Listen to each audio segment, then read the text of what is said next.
ഒന്നാം നരേന്ദ്രമോദി സർക്കാരിന്റെ കാലഘട്ടം. അതിന് മുമ്പുണ്ടായിരുന്ന UPA സർക്കാരിൽ മന്ത്രിയായിരുന്ന P. ചിദംബരം ഇന്ത്യയുടെ ലോക്സഭയിൽ ഭരണപക്ഷത്തോടൊരു ചോദ്യം ചോദിച്ചു. രാജ്യത്തെ ഗ്രാമപ്രദേശത്തെ കർഷകർ, അതുപോലെ തന്നെ കച്ചവടക്കാർ, അവരിൽ നിന്നും 1 കിലോ ഉള്ളിയും തക്കാളിയും ഒക്കെ വാങ്ങുന്ന സാധാരണക്കാർ, അവർ എങ്ങനെയാണ് ഈ കച്ചവടക്കാരന് അല്ലെങ്കിൽ ഈ കർഷകന് അതിന്റെ വിലയായ 7.5 രൂപ ബാങ്കിലേക്ക് അയച്ചു കൊടുക്കുക?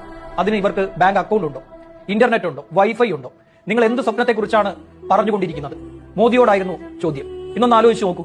ലോകത്തിലെ തന്നെ ഏറ്റവും കൂടുതൽ UPI ഇടപാടുകൾ നടക്കുന്ന ഒരു രാജ്യമാണ് ഭാരതം. ഇന്ന് എല്ലാ മേഖലയിലും രാജ്യത്ത് ഇന്റർനെറ്റ് ഉണ്ട്, എല്ലായിടത്തും ഇലക്ട്രിസിറ്റി ഉണ്ട്. അത്തരത്തിൽ രാജ്യം വികസിച്ചുകൊണ്ടേ ഇരിക്കുകയാണ്.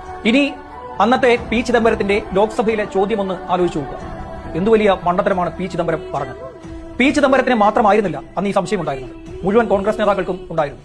കോൺഗ്രസിനും മാത്രമല്ല, മുഴുവൻ പ്രതിപക്ഷ കക്ഷികൾക്കും ഈ സംശയം ഉണ്ടായിരുന്നു.